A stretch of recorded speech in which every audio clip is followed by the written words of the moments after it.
खुश आमदीद, खैर मकदम और वेलकम है आप सभी सामईन व नाज़रीन का फिर से एक बार रिज़वान ज़हीर यूट्यूब चैनल में। इस वीडियो में हम बात करेंगे आप सबों से नावल के बारे में। ये वीडियो नंबर 15 है। इससे पहले की वीडियो अगर अभी तक आपने हमारे यूट्यूब चैनल पर नहीं देखे हैं तो जल्दी से देख लें, वो आपके इम्तिहान के पर्पज़ से बहुत ही हेल्पफुल होगा।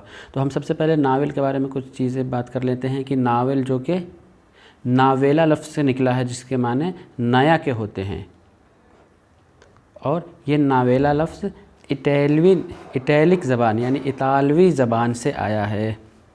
चलिए हम लेकिन इसके पीछे की स्टोरी भी आप लोगों को बता चुके हैं कि जो सबसे पुरानी रिवाज रही है वो दास्तान रही है। यानी दास्तान का एक ज़माने में तोती बोलता था, लेकिन वो दास्तान बहुत लंबा, बहुत चौड़ा होता है, बहुत तूल और लेंदी होता है। इस वजह से लोगों में थोड़ा सा एक ऐसा एहसास पैदा होने लगा कि अब थोड़ा सा इसको हम लोग कुछ नया करें, कुछ नया सुने और थोड़ा जल्दी में ख़त्म हो। तो उसकी जगह पे लोगों ने नावल का मुतबादिल शब्द ऑप्शन को सेलेक्ट किया। तो इसी तरह से नावल का वजूद में आया।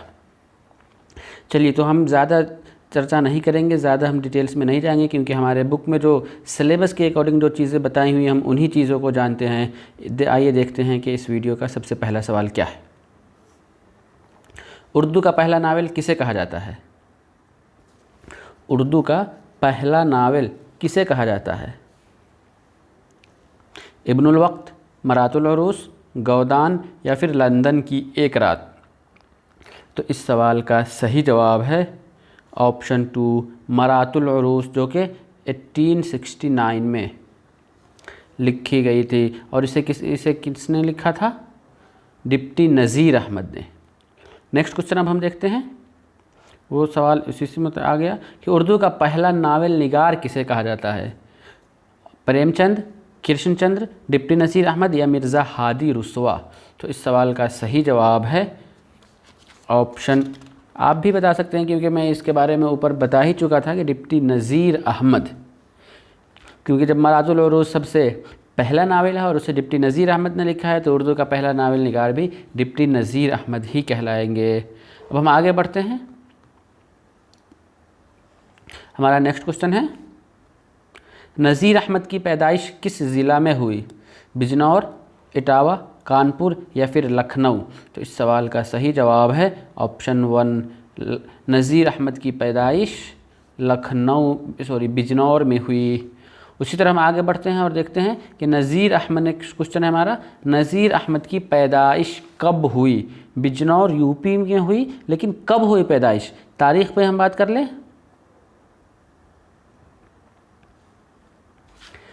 6 दिसंबर 1837, 6 दिसंबर 1836 या 6 नवंबर 1836 या फिर 5 दिसंबर 1836? तो इस सवाल का सही जवाब है ऑप्शन 2। कौन सा? ऑप्शन 2 6 दिसंबर 1836। 1936 से 100 साल कबल जब प्रेमचंद का इंतकाल हुआ, जिस साल तरक्की पसंद तहरीक का इजलास हुआ। यानी डिप्टी नज़ीर अहमद की पैदाइश 1836 में है। और आप इससे और भी कई सारे क्वेश्चंस के आंसर याद रख सकते हैं, जैसे कि 1836 में डिप्टी नज़ीर अहमद की पैदाइश हुई, और फिर 1936 में प्रेमचंद का इंतकाल हुआ, और उसी साल तरक्की पसंद तहरीक का पहला इजलास भी हुआ था, और वो तरक्की पसंद का तहरीक का पहला इजलास लखनऊ में मुनाकिद हुआ था। चलिए आगे बढ़ते हैं। नेक्स्ट क्वेश्चन है,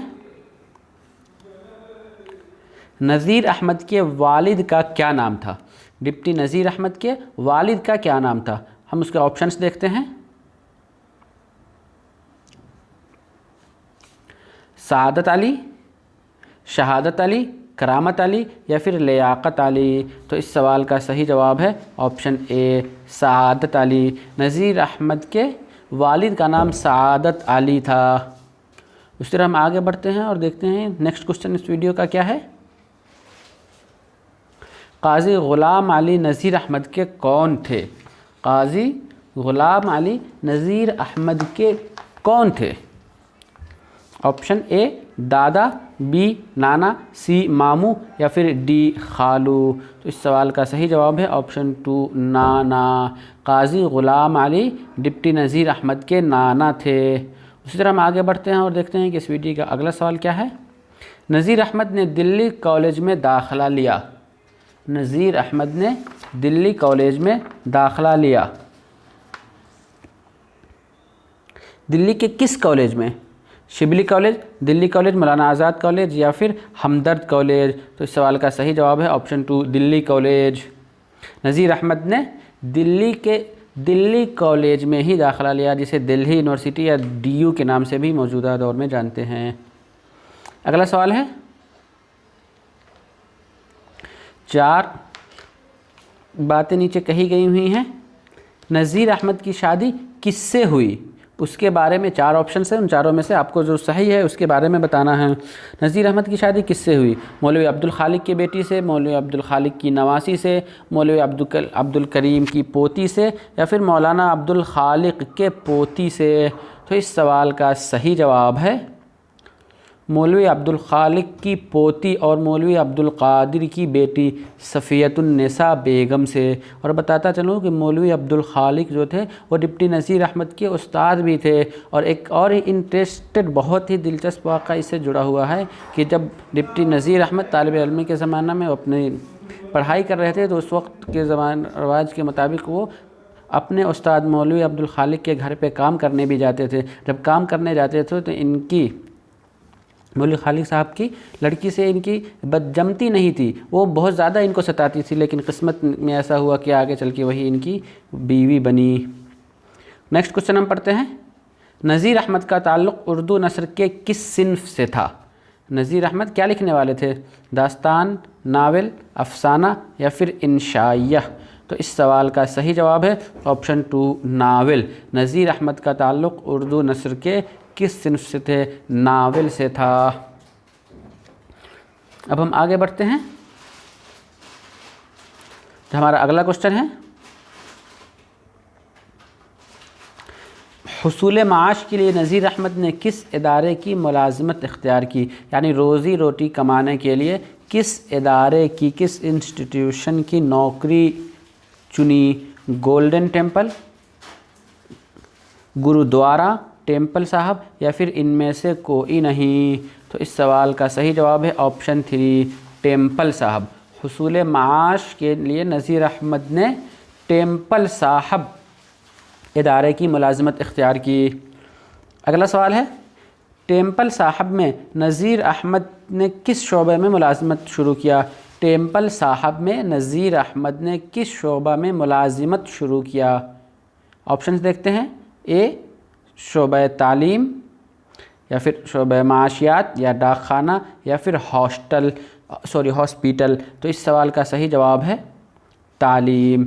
यानी तालीम का जो शोबा था उसी शोबा में डिप्टी नज़ीर अहमद ने टेम्पल साहब में अपनी मुलाजमत इख्तियार की। नेक्स्ट क्वेश्चन की तरफ अब हम बढ़ते हैं। नज़ीर अहमद ने किसकी तालीम और तरबियत के लिए नावल लिखा? डिप्टी नज़ीर अहमद ने किसकी तालीम और तरबियत के लिए नावल लिखा? मुसलमानों के लिए, बेटों के लिए, बेटियों के लिए या फिर रिश्तेदारों के लिए? तो इस सवाल का सही जवाब है बेटियों के लिए। लेकिन एक चीज़ और इन दिलचस्प है डिप्टी नज़ीर अहमद से कि उन्होंने शुरुआत में जब लिखना शुरू किया था तो एज ए नावल उन्होंने नहीं लिखा। उनके ख्याल में भी ऐसा नहीं था कि मैं नावल लिख रहा हूँ, बल्कि उनकी जो बेटियाँ थी, 2 बेटियाँ, उनकी इस्लाह के लिए, उनकी तरबियत के लिए उन कुछ चीज़ें लिखना शुरू की। और धीरे धीरे ये उन्होंने इतना अच्छा लिखा कि जब दूसरे लोगों की उन पर नज़र पड़ी तो उसे हाथों हाथ लिया और बाद में उन्होंने नावल लिखने का अपना पूरा शोबा ही बना लिया और इसी फील्ड में बहुत बेहतर काम अंजाम दिया। हम अगले सवाल की तरफ बढ़ते हैं। नीचे 4 ऑप्शन दिए गए हैं, उनमें से बताना है कि कौन सा नावल नज़ीर अहमद का नहीं है। तौबतुन नसूह, रुआए सादिक़ा, इब्नुल वक्त और मंसूर मोहना? तो इस सवाल का सही जवाब है ऑप्शन 4 मंसूर मोहना। यानी ये जो मंसूर मोहना है ये डिप्टी नज़ीर अहमद की नहीं है, बल्कि किन की है? अब्दुल हलीम शरर की है। लेकिन जो तौबतुन नसूह, रुआए सादिक़ा या फिर इब्नुल वक्त है वो डिप्टी नज़ीर अहमद का ही नावल है। उसी तरह हम आगे बढ़ते हैं और नेक्स्ट क्वेश्चन पढ़ते हैं। नज़ीर अहमद ने कितने रुपये माहवार पर मुलाजिमत इख्तियार की? 50 रुपये, 40 रुपये, 60 रुपये या फिर 80 रुपये? उस वक्त जब डिप्टी नज़ीर अहमद ने मुलाजिमत इख्तियार की थी तो उन्हें कितने महीने पैसे मिलते थे? तो इसका सही जवाब है ऑप्शन 2, 40 रुपये। हम अगले सवाल की तरफ बढ़ते हैं। डिप्टी नज़ीर अहमद का तबादला कानपुर में किस ओहदे पर हुआ? डीएसपी, मुंसिफ, डिप्टी इंस्पेक्टर या फिर मुअल्लिम? तो इस सवाल का सही जवाब है ऑप्शन 3, डिप्टी इंस्पेक्टर। मौलवी नज़ीर अहमद का तबादला कानपुर में डिप्टी इंस्पेक्टर के ओहदे पर हुआ। उसी तरह हम अगले सवाल की तरफ बढ़ते हैं और जानते हैं कि नज़ीर अहमद की वफ़ात कब हुई? डिप्टी नज़ीर अहमद इस दुनिया से कब रहलत फरमाए? क्वेश्चन पढ़ते हैं। 1909, 1910, 1911 या फिर 1912 में? तो इसका सही जवाब है 1910, दिसंबर 1910। दिसंबर में पैदा हुए और दिसंबर ही में इंतकाल हुआ, लेकिन जमील जालबी के मुताबिक 3 मई 1913 को हुआ। हम अगले सवाल की तरफ बढ़ते हैं। हमीदा नसूह कौन थी? हमीदा नसूह कौन थी? पोती, भांजी, बेटी या फिर नवासी? तो इस सवाल का सही जवाब है पोती। हम अगले सवाल की तरफ बढ़ते हैं। हमीदा नसूह डिप्टी नज़ीर अहमद की बेटी थी। नेक्स्ट क्वेश्चन है, नावल तौबतुन नसूह का मरकज़ी किरदार क्या है? नावल जो लिखा गया है तौबतुन नसूह, उसका मरकज़ी किरदार क्या है? ऑप्शन देखते हैं। हमीदा, फ़हमीदा, कलीम या फिर नसूह? तो इस सवाल का सही जवाब है नसूह, जो कि आपको ऑप्शन नंबर 4 में दिया हुआ है। हम अगले सवाल की तरफ बढ़ते हैं। नावल मरातुल उरूस किस सन में इशाअत हुआ? नावल मरातुल उरूस किस सन में इशाअत हुआ? ऑप्शन देखते हैं। 1869, 1870, 1868 या फिर 1871? तो इस सवाल का सही जवाब है 1869। इसी साल गालिब की वफ़ात हुई थी। यानी 1869 जिस साल गालिब की वफ़ात हुई थी उसी साल नावल मरातुल उरूस की इशाअत हुई थी। और गालिब की वफ़ात की तारीख़ की बात करें तो वो 27 दिसंबर था। हम अगले सवाल की तरफ बढ़ते हैं। नावल तौबतुन नसूह की सन इशाअत क्या है? 1876, 1877, 1878 या फिर 1875? तो इस सवाल का सही जवाब है 1877। नावल तौबतुन नसूह की इशाअत 1877 में हुई थी। हम अगले सवाल की तरफ बढ़ते हैं। नज़ीर अहमद का आखिरी नावल कौन सा है? नज़ीर अहमद ने अपनी ज़िंदगी में सबसे आखिरी नावल कौन सा लिखा? इब्नुल वक्त, रुयाए सादिक़ा, मरातुल उरूस या फिर तौबतुन नसूह? तो इस सवाल का सही जवाब है ऑप्शन 2, रुयाए सादिक़ा। डिप्टी नज़ीर अहमद का सबसे आखिरी नावल है। और इस ऑप्शन में जो आप इब्नुल वक्त देख रहे हैं, ये इब्नुल वक्त डिप्टी नज़ीर अहमद का ही नावल है, जिसके बारे में कहा जाता था कि ये उन्होंने सर सैयद अलैहि रहमा पर तंज़ करने के लिए नावल लिखा था। हम अगले सवाल की तरफ बढ़ते हैं, जो कि इस वीडियो का सबसे लास्ट सवाल होगा। नज़ीर अहमद को शम्सुल उलमा का ख़िताब कब मिला था? डिप्टी नज़ीर अहमद को शम्सुल उलमा का ख़िताब कब मिला था? तो इस सवाल का सही जवाब है 1897। कब मिला था? 1897 ईस्वी में डिप्टी नज़ीर अहमद को शम्सुल उलमा का ख़िताब मिला था। तो इस वीडियो में बस इतना ही, जैसा कि हमने जाना कि डिप्टी नज़ीर अहमद की ज़िंदगी के बारे में और उनकी नावल निगारी के बारे में। तो हमारे निसाब में जो डिप्टी नज़ीर अहमद का नावल शामिल है उसका नाम है फ़हमीदा और मझली बेटी की गुफ्तगू। फ़हमीदा और मछली बेटी की गुफ्तगू। उम्मीद करता हूँ कि आपको ये वीडियो पसंद आई हो और आपको ये वीडियो अच्छी लगी हो। मिलते हैं हम फिर से आप सबों की इस सीरीज़ की अगली वीडियो में, तब तक के लिए दीजिए हमें इजाज़त। शुक्रिया, अल्लाह हाफिज़।